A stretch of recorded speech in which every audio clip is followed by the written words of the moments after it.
We have 7 scopes to shoot throughout the course of this match. Now, first up, I do not recommend doing this at all.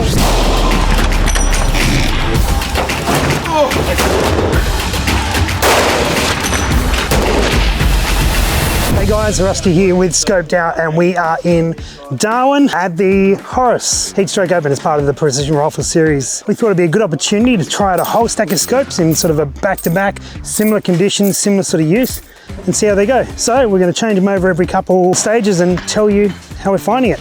But first we got to zero them. All right, so this is the rifle I was using. Now, if you're wondering why I have a rainbow rifle with tiger stripes on it, there's a whole other video on a different channel. You can go and check that out if you want to know the history of that. But the scope that I normally run is the PRS XTR Pro, so we're going to leave that on there for the moment, and we're going to zero in with that. Let's get a few rounds down range and make sure this thing still shoots.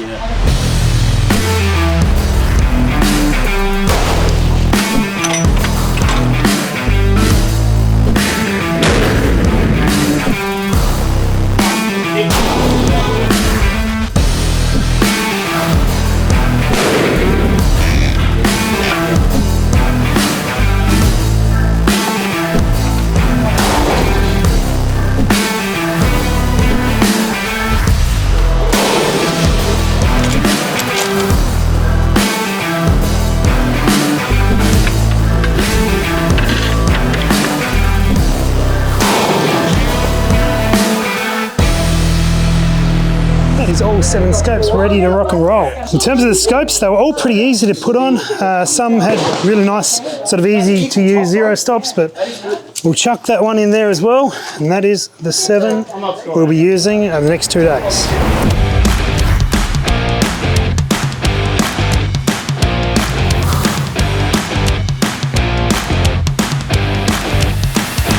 Horus Hover, let's see how this one goes.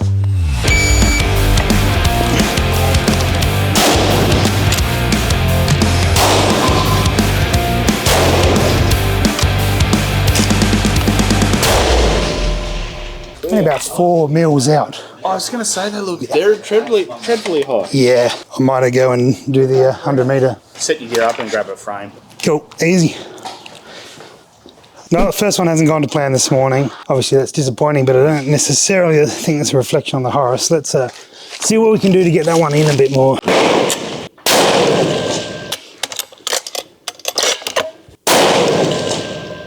Right, have a look. That looks about right. So I was aiming down there, so we're half a page off. Shooter, are you ready? Stand by.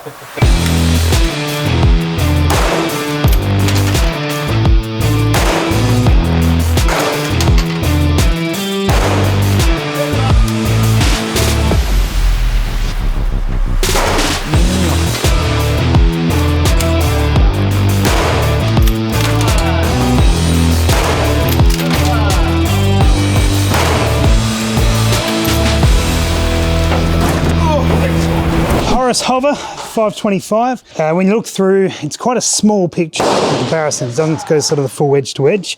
Not an uncommon thing with some cheaper scopes. A little bit limited in elevation because of the 30mm tube, but comfortable. Once I actually had it zeroed, big fan of the reticle. The reticle makes all the difference in something like this. So, as I think I said before, in terms of getting a tremor reticle at a really good price, it's a really good option. And certainly not a bad way to get started in it. Let's upgrade it to something a bit different. So up next, we have the Leica PRS scope. And optically, this thing is amazing. So let's see how it goes running a stage with it.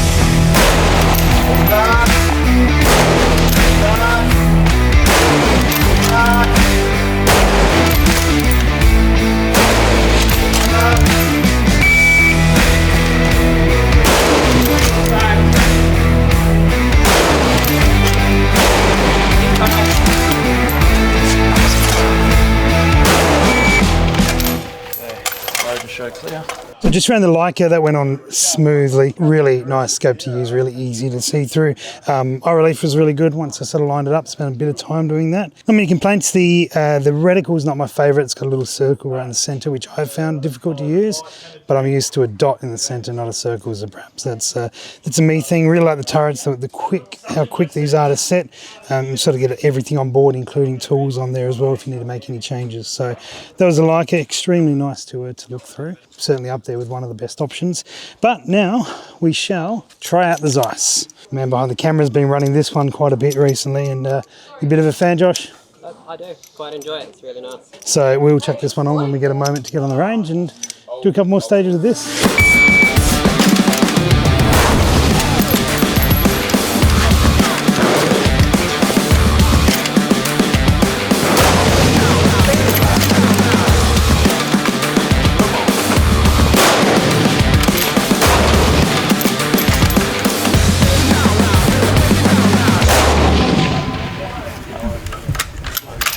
Well, shall I put the Zeiss aside for the time being? One more stage today, but it's a big one. So I'm going to go with something I know well. We'll put the Horus on. This one's only at sort of 200 metres or within. So I figure I'll go with something I know.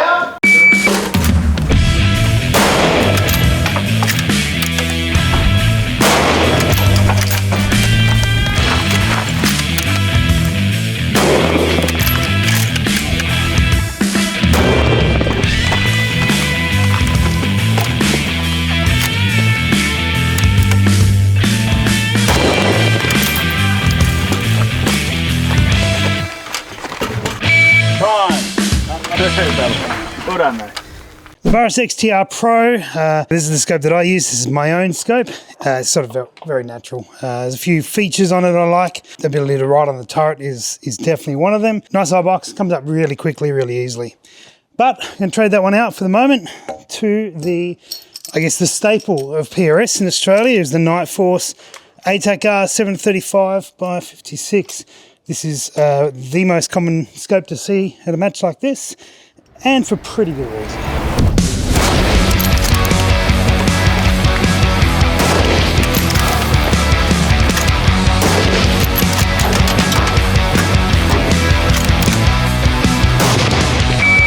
Not that busy.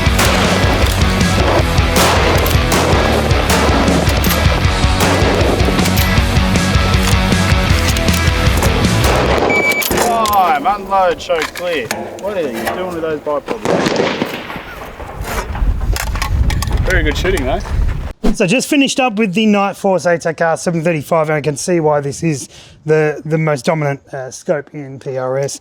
Really quick, noticeably quick to get an eye picture. Really nice to use. Magnification range is very useful. Hovered a lot further down the end, but coming here to zero or doing anything on those lines, be able to bump it right up, very useful. So completely makes sense why this is one of the most popular scopes in PRS. Now we have the brand new T6XI from Steiner. This is a replacement or an upgrade to the T5XI. It's a 5-30x56. I'm currently using the MSR reticle, but they do make it an SCR2, same as what the Horus has as their standard. That would be my preferred option, but this is what we've got, so this is what we use.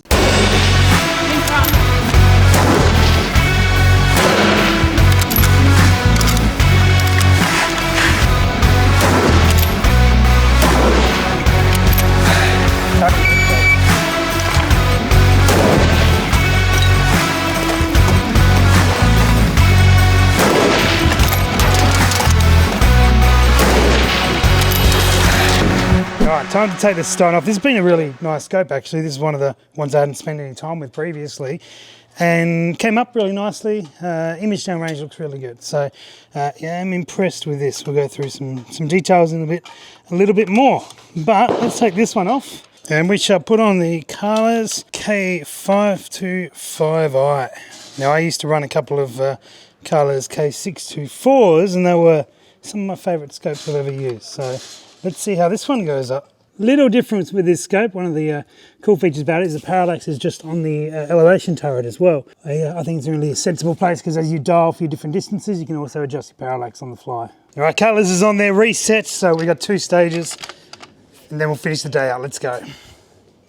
Where are you going? You left a bunch of crap here. Happy as well. Look at it all. Does anyone want a free Steiner? That's for you to pick up.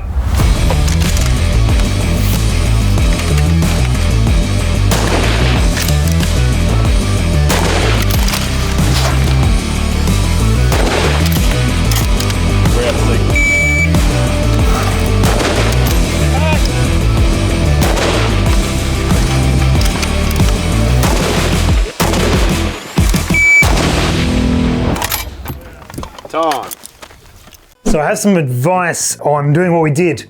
Don't do it, I think, what I'm going to lead with. But we have all the scopes here, or at least versions of the scopes. So we're back in Adelaide. These are basically the same scopes. So kicked off with the Horus. That's the little Horus there. The cheapest of the bunch. Mainly ran it because it was a Horus heat stroke open. For the price point, really good. The fact that you get a Horus reticle, the Tremor 5 in there, it's a reticle I really like. I didn't spend the time behind this one to get a 0 in my first stage, and got a 0 for my first stage, as you guys saw. That was certainly not the scope's fault. What I find a little bit more challenging about it, because it's a 30mm tube, you haven't got as much elevation in it. It's just a matter of fact, that's how they work. So no zero stop is obviously one of the features that you give up at this price point here when you're trading it off for the Tremor reticle. And you're not quite so easy to find your image. You don't have as much forgiveness on the eye box on these ones. Aside from that, pretty good, probably equivalent to like an SHV to put it in perspective to the wider Nightforce range. A good option at the price point if you're chasing a Tremor reticle. The Leica was a really nice scope to get behind. Optically, one of the best on the bench here. Really nice, super crisp image. Actually really quite easy to pull up to the eye. I didn't really love this reticle. A lot of the reticle just wasn't quite fine enough in its increments, and had this little circle in the aiming point, which was just less than ideal, particularly for the stuff that I'm used to having, like a little floating dot is where I prefer. That I found that a little circle around it would cover up some stuff. Very hard to argue on the optics side of this, and also just ease of use. The fact that sort of this is all just done by adjusting by hand. So in fact, you can set your zero stop without any tools, anything on those lines. That's a really good feature and very useful, very much so in the field.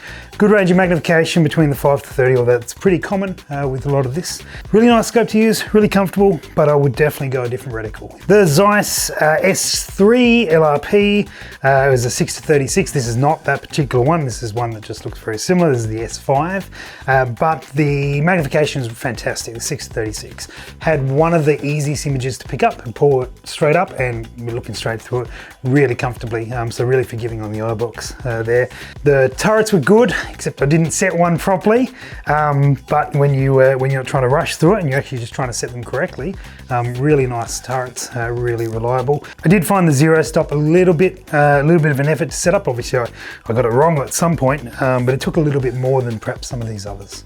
Probably the thing that let it down for me was just the reticle, just not having quite as distinct marks for windage for the smaller sort of points to hold from. But optically looking through it, this is definitely the second cheapest scope, obviously the Horus aside, and optically you would have picked it as one of the best. So it punches above its weight in that regard. Really, really nice scope to use. Now I admit the Burris, I am biased. I have one of these, and I've used it a lot more than the other scopes here.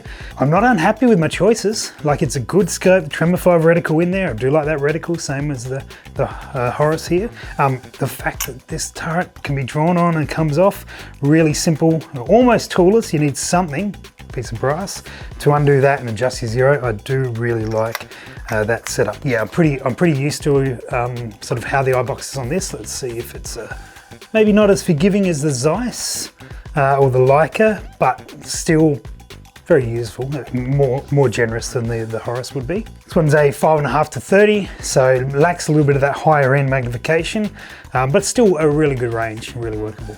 The Nightforce we borrowed from Butters, so it's obviously not the exact same one, but it is the same, the 735. The 735's sort of perfect magnification, that 636, 735.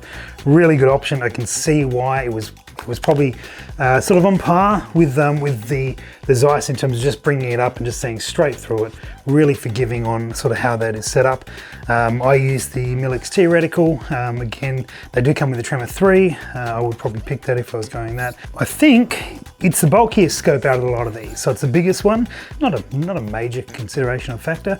One thing that I know puts a lot of people off is the fact that this whole area back here turns, which is quite good because it's easy to grab, but it does mean if you're running flip caps that they're going to sort of get in the way, depending on where want to put it. Now they will allow you to move it back and spin back around, but it can be a little bit sort of annoying if that gets hung up a little bit. I'm picking things because it's very hard to actually pick something wrong with one of these scopes. The zero stop's not as intuitive as some of these.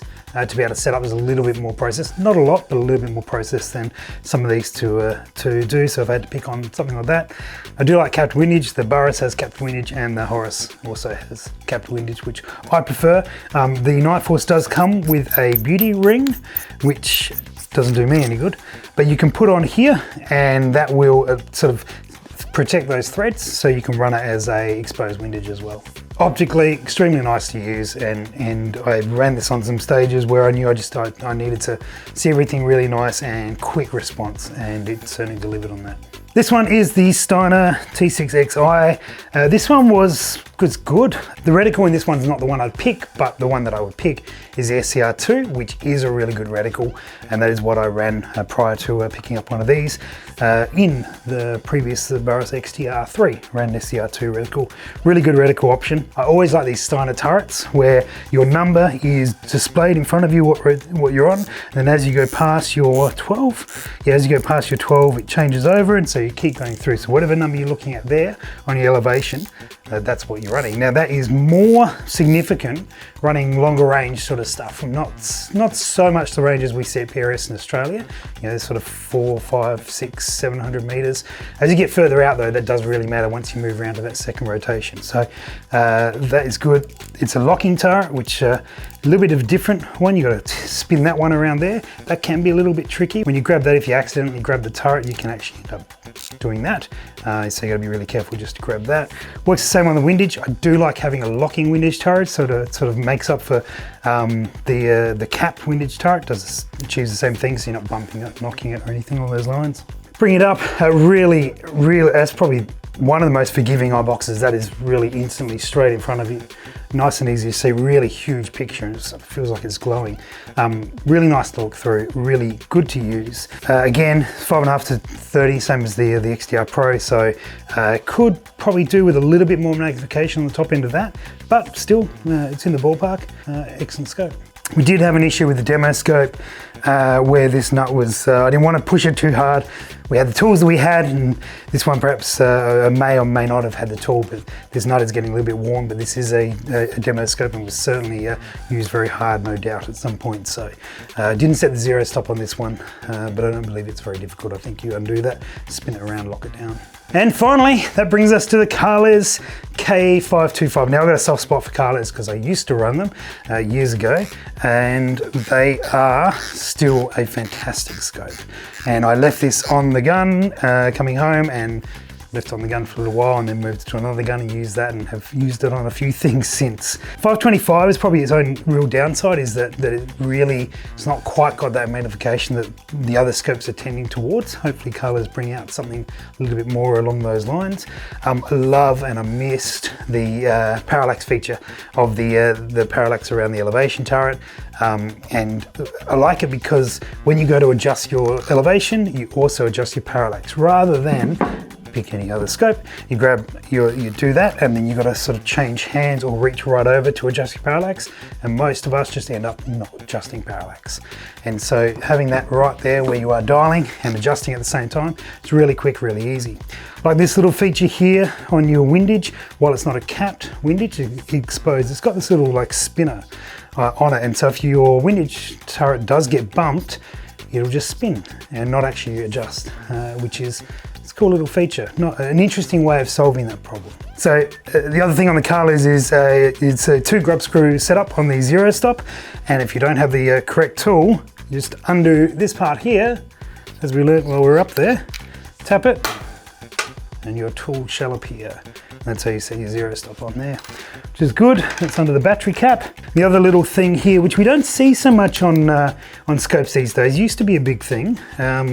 The Steiner does it in a different way, whereas you rotate, changes those numbers. Well, the Kahles has an indicator, a rev indicator. So as you get up to the second revolution, little red bit there sticks up, so you can see you've started your second rev, and you know where you're up to. So if you're sitting there on, on 1mm, you know that you're actually a full rev out on 1mm. Comes up well, really good glass actually. Josh, you used this one since.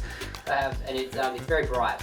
It is a very bright image. So yeah, that's, I don't know if I've got a pick of the bunch. Obviously it's still pretty taken with the Burris. They all have their strengths and drawbacks, and so it's a matter of finding like the reticle that suits you. I think that's, for me, you've got all these features. Reticle is what you interface with the whole time that you're looking at your target.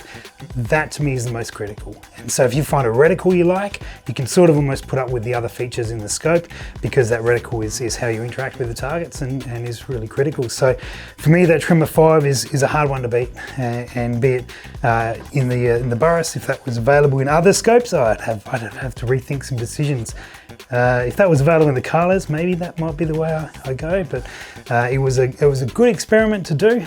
Certainly learned a lot about these, and if you guys want to talk about these and the results and what I thought a bit further in depth on them, give the shop a call and happily have a chat through and talk about how they all went down. A massive thanks to all the guys who lent us these scopes, sent us these scopes to use. It's awesome. I own a couple of them, but most of these were lent to us by either companies or individuals. So massive thanks to you guys for making a video like this happen.